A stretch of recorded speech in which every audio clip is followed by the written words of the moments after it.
Welcome everybody to the 70th Town Hall on November the 23rd, 2020. Thank you all very much for joining us, and I hope you enjoy our updates. First up, we are going to hear from Tio from the People Ops team.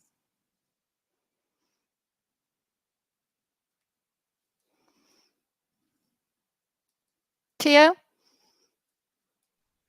Happy anniversary, Tatiana. It's her third year with Status. For the past 3 years, she has been helping us with testing our core application. Tatiana, thank you for all your hard work and wish you an awesome run moving forward with Status. Next slide, please, Terry. In terms of hiring updates, the team is still looking for someone to lead a Waku.js implementation and partner with third parties to integrate Waku with decentralized applications and wallets. The infrastructure team is looking for a sysadmin. Nimbus is looking for a NIM engineer, finance team, an accountant. And we've recently released a product engineer role that would focus on UI for the core team. Anyone who has any referrals, please send them our way. Status will reward you for it. The next slide, please, Terry.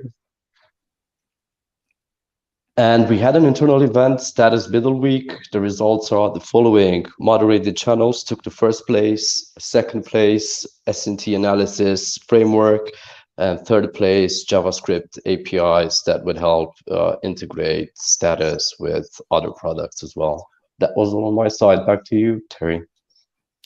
Thanks for that, Tio. Next up, we are going to hear from the core team. So over to you, Andreas. Thank you, Terry. Hi, everyone. So last week, we were working on finalizing release 1.9. So basically, that's already done, and now it's been tested successfully.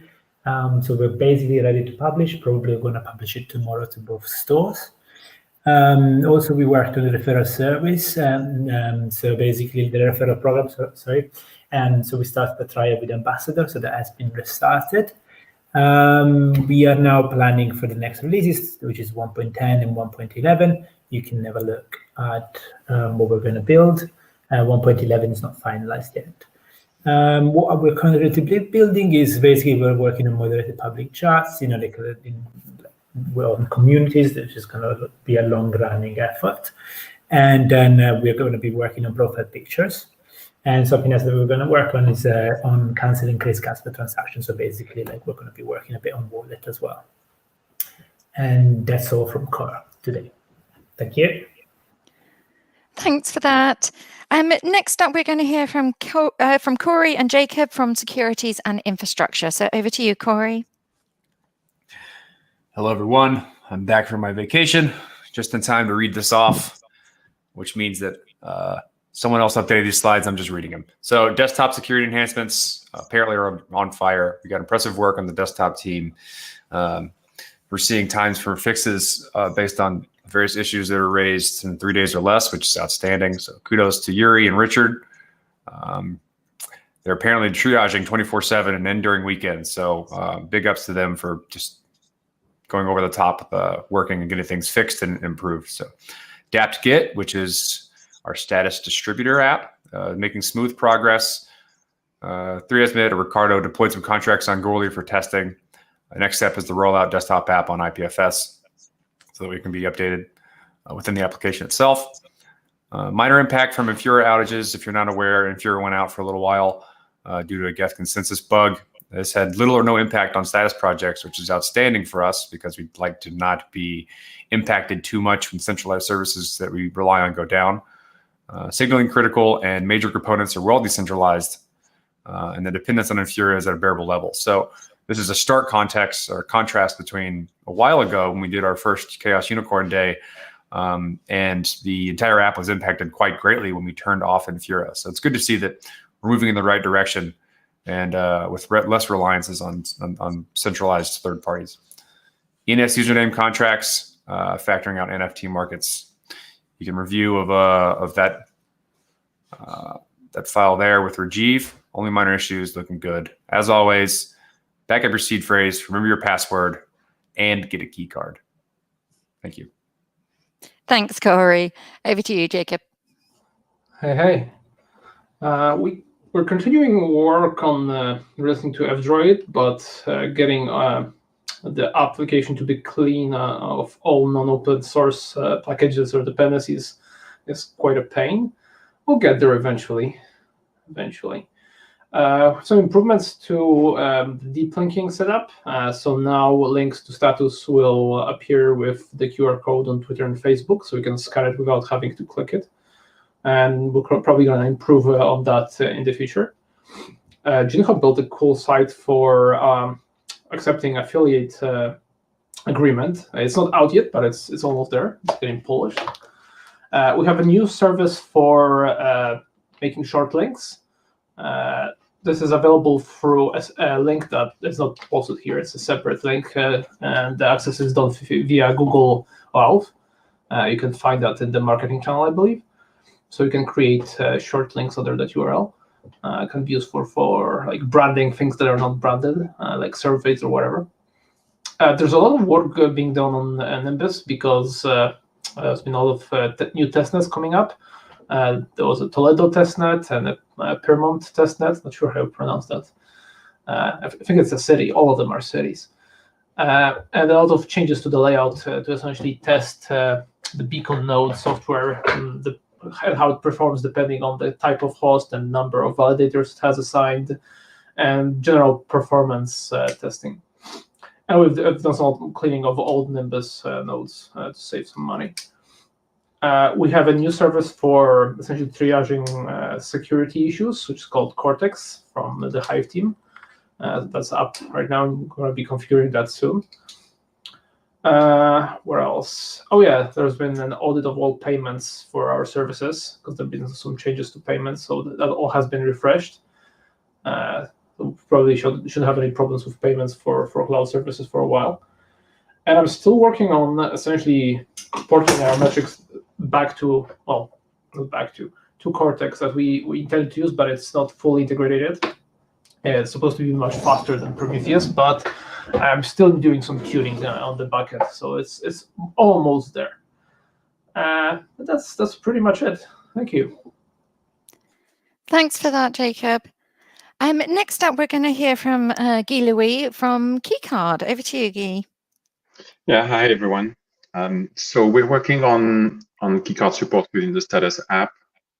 An update on the various things that are progressing there. So first, well, as you know, Keycard is only supported in Android for now, so we're working on supporting iOS.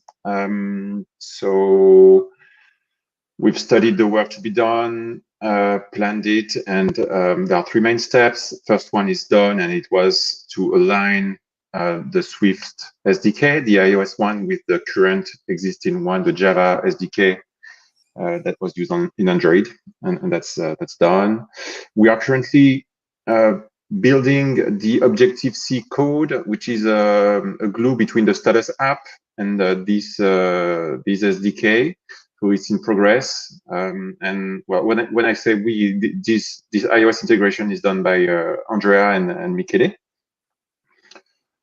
And the remaining thing we'll have to do is debug this integration and manage some specific iOS issues, mostly about NFC, basically. We want to make sure that NFC is working well and that we are handling some proprietary NFC UI from iOS correctly. So this is what we'll do next once this glue is done. We're also working on how to allow a user to migrate from his regular account, I mean, an account where the keys are stored on the phone, to migrate this to the Keycard. So that's in progress too. Shivek is going to help here. And this will be integrated in V1.11. That's the plan. And then next, we'll work on the feature to be able to remove Keycard multi-account and to delete what's on the Keycard. And we are working on the in-app upsell, as discussed 2 weeks ago. Implementation has not started. We are designing what we want to do. The first step will be to have just one banner probably at the login screen time, explaining to the user that's entering his password, for instance, entering his password, that he could get an upgrade in security if he gets a key card. If you have an opinion on other places where this would fit, this is a very good moment to do it now, because we're deciding that now. And this banner will just redirect to a dedicated landing page. So it's a new landing page that we are designing. And then this will lead, there will be a call to action to the current e-commerce site. That's only a first step. This current site does not allow payments with SNT, but that's this first step of in-app upsell is something that we could have very quickly because we keep it simple as a first step. Can you go to the next slide, please? So some other updates for Keycard as a product. A lot of things we're working on currently. So we want to improve the shopping experience. Where our customers are sometimes suffering currently, it's the time keycards take to reach them. So we are integrating an express shipment in the site, and we want to keep this automated. We want to track conversions better. Basically, when someone is buying a keycard on our site, we want to know where it's coming from, or the other way around when we're building a campaign. We want to be able to track in a more quantitative way, who's purchased or not. We're working with that, working on that with Alex. Also, we want to improve the product experience. There's a new packaging coming. It's going to be better in every way. It's nicer.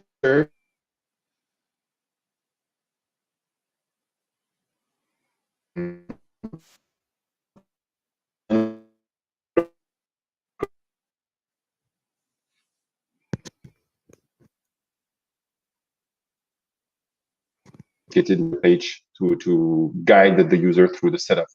So stay tuned on that. As soon as we have samples, we'll share this with you. We also, I'm also documenting all the features and specification of the current Shopify site. Even though that might sound simple, there are a lot of features involved with this site, and it's not documented currently. So I'm documenting this especially because we might change platform at some point. Shopify is not open source. We might want to go for an open source platform at some point, and we might want some features that are not allowed by Shopify. Especially, as said 2 weeks ago, we want to, in the next step, enable SNT payments for keycards, and it's not sure at all we can do that with Shopify. And that's something we're working on too, in listing the different options to allow SNT payments of keycard as a dApp, basically with Web3, with the wallet associated with the browser inside us. And yeah, we're also working on distribution through influencers or through distributors. There are different things at stake, which are the cooperation models. I mean, yeah, there are different ways to do that, and evolving each time a different price structure and different legal aspects. So we're progressing on that. We're a small team discussing that. And the first countries we'll target are Brazil, Venezuela, and China for this. Yeah, and that's it for Keycard for today. Thanks for that, Guy-Louis. Next up, we are going to hear from Johnny from the marketing team. So over to you, Johnny. Thanks, Derek. So it's been 3 months since we kicked off our influencer and marketing programs in Brazil. So that's pretty exciting. So the past couple weeks has been monitoring and kind of analyzing all that's been working, what's not been working, reviewing metrics, and refining user journeys based on what we've seen. And then finally, we're going to be moving forward with some agreements with some influencers and pausing some others. But it's exciting that it's been 3 months and we can look back and have some data there. Argentina, we've ramped things up in the past 2 weeks, specifically with a media outlet called iProUp, which is great. And we have a developer course on dApp development going live today, which is pretty cool. With Colombia, our next market, which we're going to be focusing on, we've got Juan David on the team, which is awesome, and he's jumped in right away. We've got a whole bunch of exciting stuff lined up, and a lot of the work here is to build up our following, our reputation leading up to DevCon, which is exciting. Moving on, so the chat bots, the copy's done with Alec back this week. The plan is to have that done this week so we can start testing that. There's been a lot of conversations around crypto on-ramps, prioritizing earn and buy user journeys into the app. We've had some conversations with some providers with Ramp and have another call with the Wire team this week. So looking to just bake that into the marketing strategy. In terms of product, as Andrea mentioned, 1.9, the team's been working on the comms there, and then we'll prep 1.10 comms for when that's done. And then just looking ahead at 2021, sorry, the typo there, mapping out some of our product launches, trying to figure out where we allocate budget and where we don't.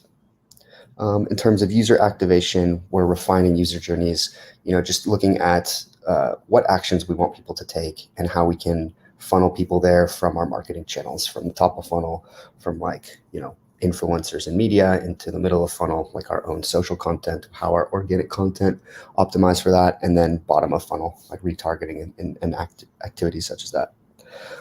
In terms of 2021, there's been a big effort to just analyze our CPI and our CPA, and then refine our efforts based on those. So the past couple of weeks has just been looking at where we're spending our money, what's working, what's not, and then planning for 2021. In terms of social, you've probably noticed a pretty significant shift in how we've been on Twitter and on various social channels. So kudos to James. He's done an amazing job. Our engagement is way up. Our followers are way up. And we're really just, we're driving conversation on the channels as opposed to just talking about the product. So once again, kudos to James and Alex, they've been doing some awesome stuff there. And then lastly, in terms of social, our PR team has been working on a proposal for a survey around privacy and security. So this is all new. Hopefully we can get this out on our channels. And then in terms of performance, I know Simon and Alec have been working. They met with a representative from the Google team a couple weeks ago. So they've been refining our creative and working on some A/B tests across our Google ads. And then we do have steady installs in our primary countries for Brazil, Argentina, and Colombia. So the data that we're seeing there is going to be consistent, so we can start testing some other things. Next slide. And then we have been in the media quite a bit in Argentina specifically. Our PR team's doing a good work down there. And kudos to Alan, who's been working with the iProUp team, once again, is a major media outlet in Argentina, on YouTube Live, on Instagram Live, and some of the Instagram Live sessions have had hundreds of attendees, which is awesome. And then also, we're working with this team called Crypto Resources based in Argentina, and they feature status twice now on their YouTube sessions, which is great to see. And that's it for me. Thanks, Johnny. Next up, we're going to hear from Simona and Jinho for the community and ambassador update. So over to you, Simona. Thank you so much. Hi, everybody. So for community update, the AMAs we've been running, we've been continuing, and they've been generating a lot of very interesting conversations within the status public channel. It's pretty much the highest kind of pattern of activity in terms of messages that we've seen, and again, some very interesting conversations. We are continuing with those for the next couple of weeks, and then essentially assessing how that engagement has been performing for both newcomers and existing users. And then we'll decide what to do in 2021 in terms of AMAs, or how we're going to change the pattern to make them even more valuable. We've also we co-launched the security track for Gitcoin kernel, for the Gitcoin kernel program. It is a collaborative effort between us, Gitcoin, Yearn Finance, Consensus Diligence, Trail of Bits, and other really top projects, and it very much focuses on education around security and also creating security specialists who are in dire need in this ecosystem. The link there leads you to the blog post about the program and also the application form. So far, we have had around 40 applications, and from there, we're looking to determine a shortlist, and then we'll go to an interview stage in December, and the program starts in January 2021. So very exciting. We're very excited to collaborate with all those awesome projects. And if you're interested in security, then please apply. DeFi workshop. It's part of a series that we are doing on DeFi in collaboration with Colombia and Ethereum Lima in Peru. Juan David, who Johnny mentioned, is leading that particular workshop from the status perspective. And then we're also featured in Ethereum Buenos Aires meetup this week. So they're both happening this week. Very exciting activations happening in Colombia. And again, this is all very important in the lead up to DEF CON and all of our engagements on the ground there, not just in Colombia, but in Latin America in general. And then we are fleshing out the status and Keycard uses for DEF CON 2021. This is a discussion process with the Ethereum Foundation, DEF CON organizers, and we're essentially trying to find out the best opportunities for status to be used by attendees and also to people joining virtually.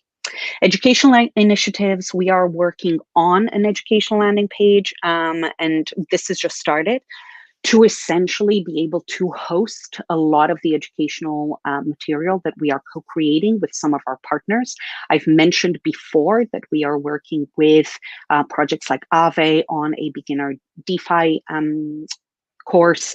Also, Super Rare is queued up for an NFT course, and all of these modules are designed to give beginner or high-level information, very useful information about the concepts and the workings of these interesting concepts in crypto, and then have a practical piece that can lead users to interacting with the different projects via dApps.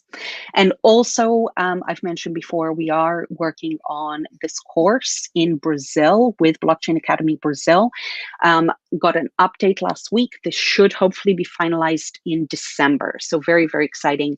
And we're hoping to launch it again with some partners at the beginning of 2021. And then ideally replicate potentially in other regions as well. Community features, the communities feature a very important piece.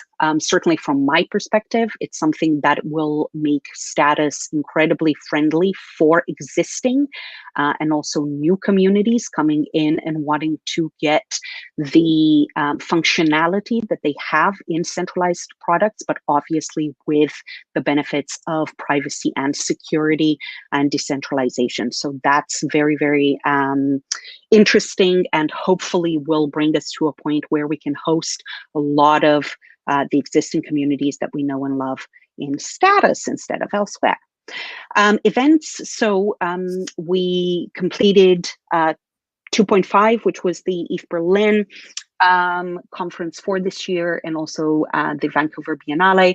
Now we are looking towards ECC, which is happening in March in next year, and a lot of the things that we want to essentially be working on, we are going to be testing and hopefully getting some very useful feedback and some successful stories from ECC.